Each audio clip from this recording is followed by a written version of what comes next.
Hello guys, हाजिर हूँ reborn with supreme डांटियान का एक और नया एपिसोड लेकर। वीडियो पसंद आए तो वीडियो को लाइक और चैनल को सब्सक्राइब करना ना भूलिएगा। चलिए वीडियो शुरू करते हैं। एपिसोड की शुरुआत में हमें दिखाया जाता है कि दाऊ सीढ़ियों पर आगे बढ़ रहा होता है, लेकिन क्विंशु के ऊपर प्रेशर गिरने की वजह से वो वहीं पर बैठा हुआ होता है। ये सब देखकर नीचे खड़े हुए लोग आपस में बातें करने लगते हैं। उनमें से एक आदमी कहता है कि 18 सन ऑफ गॉड ने लाउ गांधाओं की मदद से ऊपर चढ़ने में काफी आसानी हो गई, लेकिन अब उसे ऊपर चढ़ने में काफी मुश्किल हो गई। फिर दूसरा आदमी कहता है कि ये पहली बार है जो मैंने ऐसे शेमलेस सन ऑफ गॉड को देखा है। फिर तीसरा आदमी कहता है कि जो कल्टीवेटर होते हैं उनको अपनी स्ट्रेंथ पर भरोसा कर कर आगे चढ़ना होता है, ना कि किसी और के। फिर चौथा आदमी कहता है कि क्विलिन सेंट की तरफ तो देखो, वो अपनी स्ट्रेंथ की मदद से ही टॉप पर जल्द ही पहुंचेंगे। इसे कहते हैं अपनी स्ट्रेंथ। देखिए दोस्तों, अब से हम होली सन को क्विलिन का सेंट ही कहेंगे।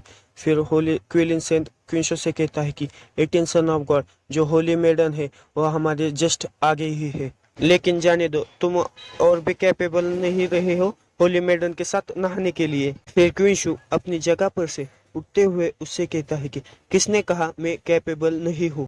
क्विंशु की ऐसे हालत देखकर दाव भी काफी घबरा जाता है और वो चिल्लाते हुए क्विंशु से कहता है कि कजन, अपने आप को फोर्स मत करो आगे बढ़ने के लिए, नहीं तो आपके ऊपर बहुत ही ज्यादा प्रेशर पड़ेगा और आपको सीरियसली फिजिकल डैमेज भी पहुंचेगा। लेकिन क्विंशु उसकी एक भी बात नहीं सुनता और आगे बढ़ने लगता है। लेकिन जैसे ही वो आगे कदम बढ़ाता है वैसे ही उसके शरीर पर बहुत ही ज्यादा प्रेशर पड़ने लगता है, जिसकी वजह से क्विंशु को काफी तकलीफ होने लगती है। इस प्रेशर को देखकर क्विंशु कहता है कि लगता है कि मेरी जो करंट कल्टीवेशन बेस है उसके हिसाब से मैं इस प्रेशर को नहीं सह सकता। क्विंशु को ऐसी हालत देखकर सिस्टर क्विंगर भी काफी घबरा जाती है और वो कहती है कि 18 सन ऑफ गॉड, आप जैसा करते हो वैसा ही करो, अपने आप को फोर्स मत करो, नहीं तो आप हर्ट हो जाओगे।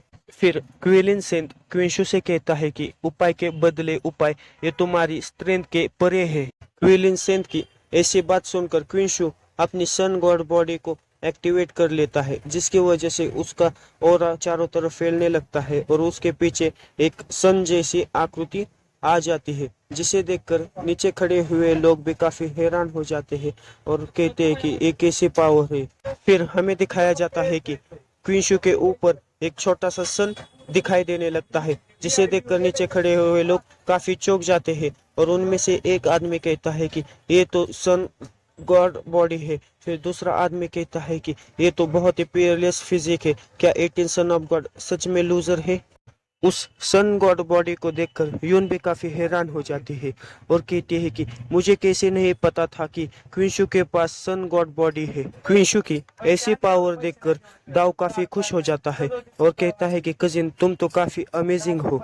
फिर क्विंशु अपनी जगह पर से एक जोरदार छलांग लगा देता है, जिसकी वजह से वो सीधा जाकर जहां पर क्विलिन सेंट जिस सीढ़ी पर खड़ा था उसी सीढ़ी पर जाकर लैंड कर जाता है, जिसे देखकर क्विलिन सेंट भी काफी चौंक जाता है और गुस्सा हो जाता है। फिर क्विंशु क्विलिन सेंट से कहता है कि क्विलिन सेंट, ये तुम्हारे लिए एक सरप्राइज था। फिर क्विलिन सेंट क्विंशु से कहता है कि तुमने सच में मुझे सरप्राइज कर दिया, लेकिन एक आदमी जो कि एक वेस्ट है उसके पास गॉडली बॉडी होना वो भी एक वेस्ट ही होगा, लेकिन जो गॉड बॉडी है वो सिर्फ तुम्हें इस सीढ़ियों के टॉप पर ही पहुंचने के लिए मदद करेगी, इसलिए तुम्हें यहीं पर रुक जाना चाहिए। और क्विलिन सेंट आगे बढ़ने लगता है और कहता है कि मुझे सिर्फ एक ही स्टेप आगे चढ़ना है टॉप पर जाने के लिए। लेकिन जैसे ही क्विलिन सेंट आखिरी सीढ़ी पर पैर रखने जाता है वैसे ही उनके ऊपर बहुत ही ज्यादा प्रेशर पड़ने लगता है, उस प्रेशर को देखकर क्विलिन सेंट भी काफी हैरान हो जाता है और अपने मन में कहता है कि ये जो लास्ट स्टेप का प्रेशर है वो काफी हेवी है और मुझे भी उस पर चढ़ने में थोड़ी सी तकलीफ हो रही है और स्ट्रगल करना पड़ रहा है, पर मुझे रोकना काफी मुश्किल है।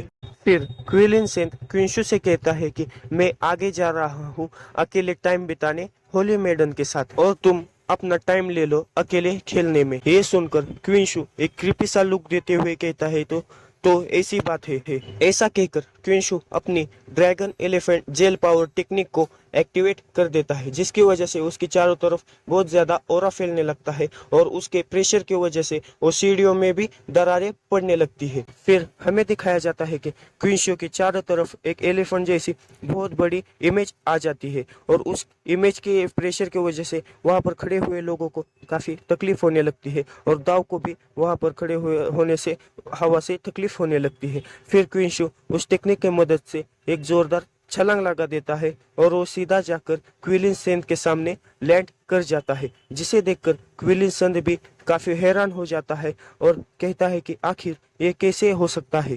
फिर क्विंशो आगे चलने लगता है और टॉप पर पहुंच जाता है, जिसकी वजह से क्विंशो को भी काफी तकलीफ हो रही होती है और वो सीधा जाकर सिस्टर क्विंगर के सामने खड़ा हो जाता है, जिसे देखकर नीचे खड़े हुए सारे के सारे लोग बहुत ही ज्यादा शॉक हो जाते हैं और क्विंशो जाकर सिस्टर क्विंगर के गाल खींचते हुए उससे कहता है कि सिस्टर क्विंगर, मैं यहाँ पर आ चुका हूँ। फिर सिस्टर क्विंगर क्विंशो के हाथों से अपने गाल को पीछे खींचते हुए कहती है कि मुझे दर्द हो रहा है। क्विंशो सिस्टर क्विंगर से ये सब बातें कर ही रहा होता है। फिर हमें क्विलिन सेंट को दिखाया जाता है, जो कि काफी गुस्से में होता है, जिस वजह से उसकी आंखें भी पूरी तरह से लाल हो चुकी हुई होती है और वो अपने मन में कहता है कि आखिर ये कैसे हो सकता है।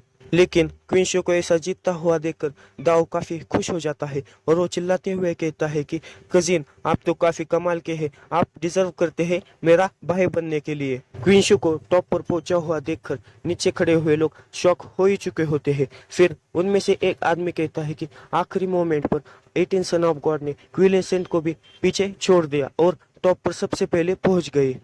फिर दूसरा आदमी कहता है कि अनबिलीवेबल, जो 18 सन ऑफ गॉड ने लास्ट स्टेप लिया, उन्होंने 3 सीढ़ियां एक साथ ही क्रॉस कर ली। फिर एक और आदमी कहता है कि जो आखिरी सीढ़ी का प्रेशर है वो बहुत ही ज्यादा है, भले ही 18 सन ऑफ गॉड के पास सन गॉड बॉडी हो, लेकिन उन्हें टॉप पर पहुंचना इतना भी आसान नहीं होता। तभी पीछे से होली मदर आते हुए उनसे कहते हैं कि सन गॉड बॉडी इसके लिए काफी बिल्कुल भी नहीं है। जो आखिरी समय में सन ऑफ गॉड ने 3 सीढ़ियां एक साथ क्रॉस की थी, उसे सन ऑफ गॉड ने अपनी अलग तरह की टेक्निक को इस्तेमाल करते हुए अपनी स्ट्रेंथ को इंक्रीज किया था थोड़ी देर के लिए और इसी वजह से वो आखिरी स्टेप को क्रॉस करते हुए टॉप पर पहुंच गए। फिर उनमें से खड़ा हुआ एक आदमी कहता है कि सब लोग कहते थे कि 18 सन ऑफ गॉड अनपढ़, गंवार और भीख मंगा है, वो किसी भी टेक्निक की प्रैक्टिस नहीं करता, लेकिन अब ऐसा लगता है कि वो सब गलत था।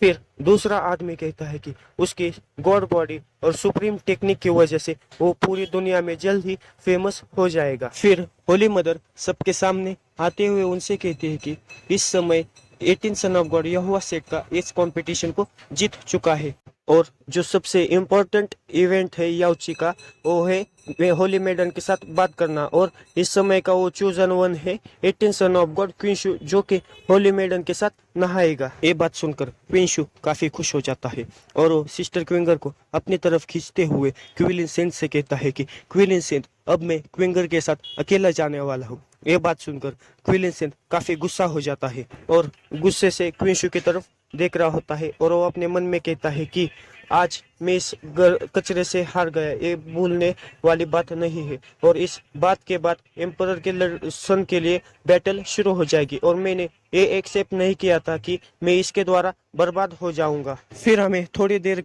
के बाद का सीन दिखाया जाता है, जहां पर हमें एंडलेस पूल को दिखाया जाता है। वहां पर बहुत सारी मेड्स खड़ी हुई होती है और वो क्विंशु और होली मैडन से कहते हैं कि आपका एंडलेस पूल में स्वागत है।